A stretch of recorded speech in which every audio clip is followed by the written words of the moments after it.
it either has lost its character-defining features, and when we do survey, and by the way, I'm a survey nut. I have done surveys all over this country. I've done surveys in South Dakota. I've surveyed more buildings than you can imagine, in the thousands and thousands, and I love to do it. So I know a lot about survey. But Mama Fife's rule of thumb is it has to have at least 3 character-defining features. Now, in some cases, that's different for a different style of building. A little modest shotgun, the form of that little rectangle, that little sort of mini temple form, is kind of one of its features. That's one of its character-defining features. So it takes a little bit of education to know if something's contributed or not contributing.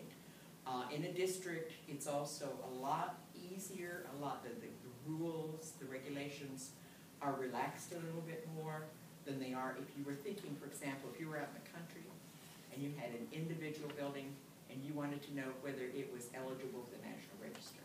And again, a lot of this goes back to National Register methodology, and that's kind of where it came out of.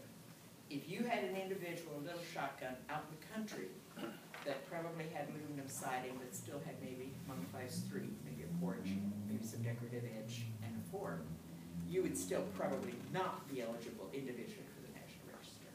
But if you're in a district and you have those same character-defining features, then you probably are, okay?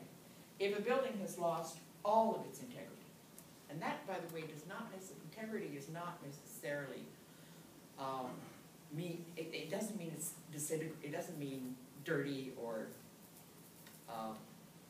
disintegrating or deteriorated.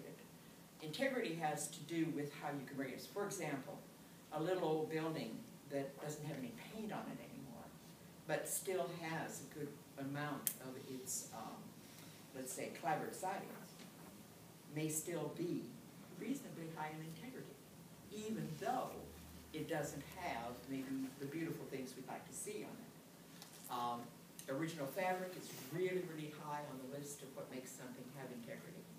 As far as there are 7 qualities of integrity in the National Register. Do you really want to know them? No, okay. I'll recite them another time. I always forget one of them. It seems like I can come up with it. But that's what determines the ratings. And that was what was done here. We still pretty much, because we don't want to reinvent the wheel, we go by the ratings that were done in the 2002-2003 survey. It's the most recent one. Unless we have reason to upgrade it or downgrade it based on what somebody's done to it in the interim time or, other kinds of things. Yes, ma'am. So putting in the vinyl windows and the plastic siding basically takes it from contributing to non-contributing. It can, yes. Those are the kinds of things that reduce the integrity of a building. Materials are one of the key things, workmanship, a key element of integrity. So if you take away the original material and you take away the original workmanship, then you're reducing it slowly by sure. Sometimes there is an exception to it, and sometimes the National Register has felt that the integrity is still there. There's such a thing as present but not visible.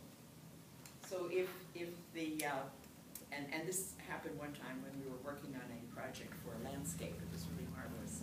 Actually, it was linear, where I first checked this out with the National Park Service. Because the pathways of that garden were there, and we saw them, and we postponed them, but grass had grown over it. So it was present but not visible.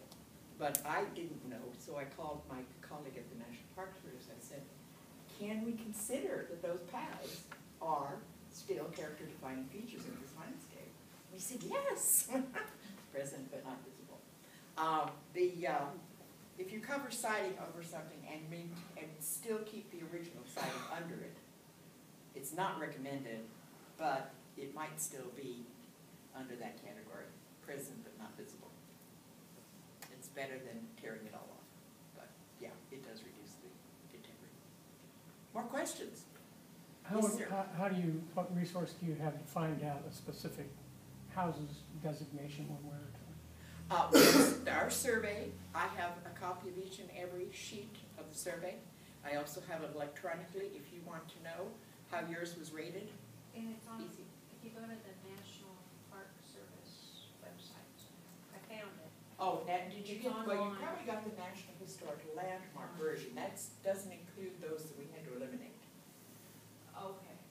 It'll be everything but that. It's only, there are only a few Yeah. that we had to eliminate because of my friends that Yeah. told us we shouldn't have it. But we have it here in my office, right here at City Hall. I have 4 volumes, all 2,054 sheets. And we missed one.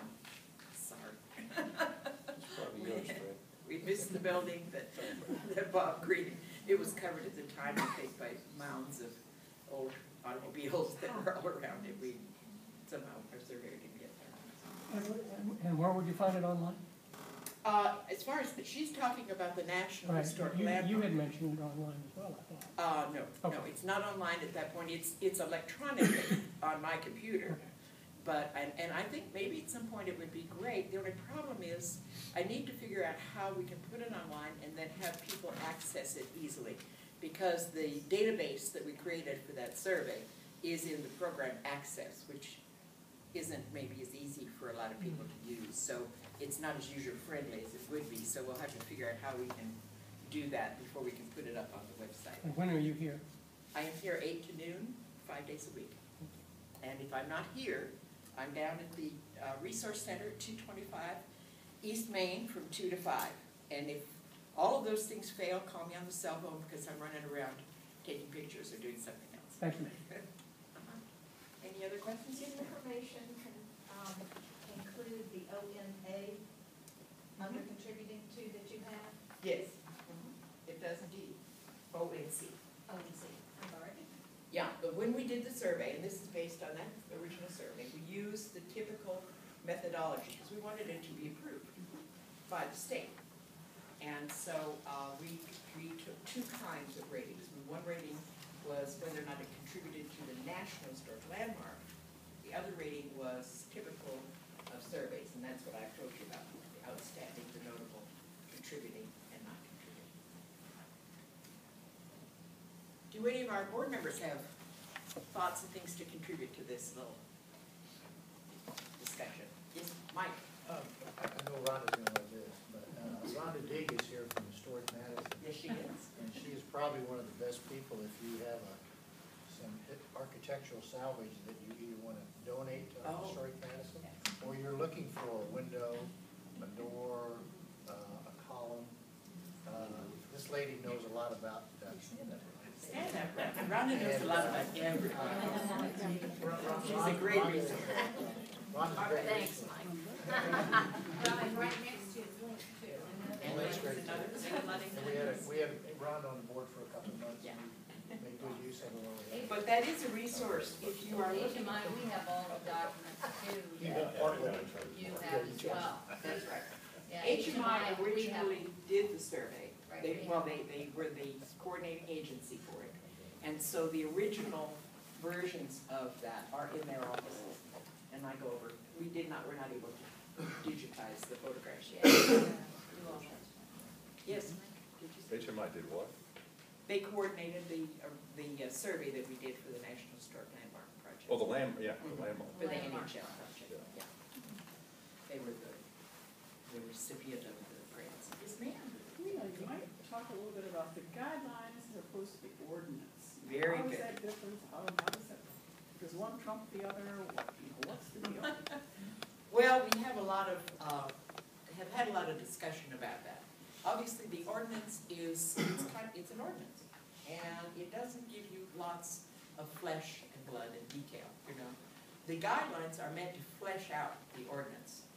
But they were adopted as part of the ordinance. That you can go ahead and read it, and I know that people say, well, it's meant for guidance. In other words, the board really doesn't have to follow the guidelines. But I think I'm not speaking out of turn. Board members scream and holler at me if I am. They do.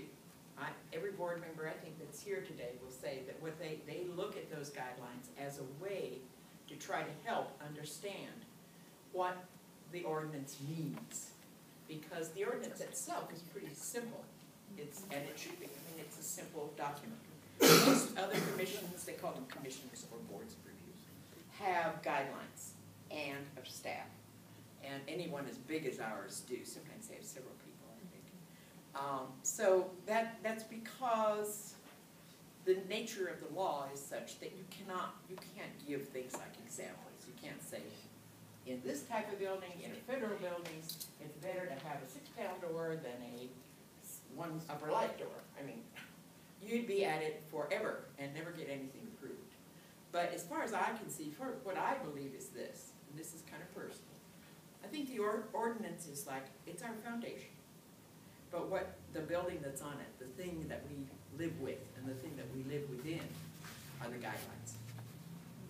And those have been done a few years ago by a very competent consultant. They are something that we can, as a group, we can modify, we can change.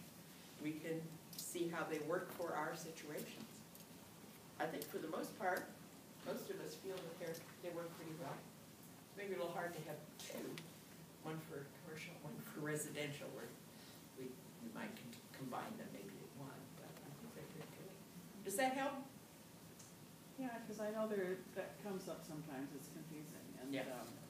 Sometimes something in the guidelines, there have been questions, well then, you have to go back to the ordinance, you can't refer to the guidelines. Yeah. So Some places. are they interchangeable or are they not interchangeable?